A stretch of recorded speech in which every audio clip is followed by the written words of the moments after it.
హన్మకొండ జిల్లా షాయంపేట మండల కేంద్రంలో స్థానిక సీఐ ఆదేశాల మేరకు ట్రైనింగ్ ఎస్ఐ మనీష వాహనాలు తనిఖీ చేశారు. మద్యం తాగి వాహనాలు నడిపితే చట్టరీత్యా చర్యలు తప్పవని హెచ్చరించారు. బండిపైన ప్రయాణించే వాహనదారులు హెల్మెట్ ధరించి వాహనాలు నడపాలని సూచించారు. ట్రిపుల్ డ్రైవింగ్ చేసి ప్రమాదాలకు గురి కావద్దని వాహనదారులు ట్రాఫిక్ నిబంధన పాటించి వాహనాలు నడపాలని తెలిపారు. ఈ వాహన తనిఖీలో స్థానిక పోలీసు సిబ్బంది పాల్గొన్నారు.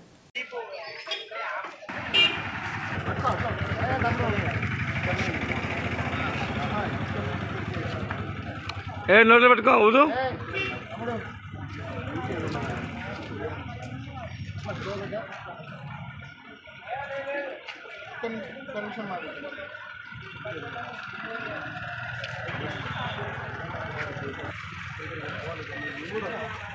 ఓకేనా.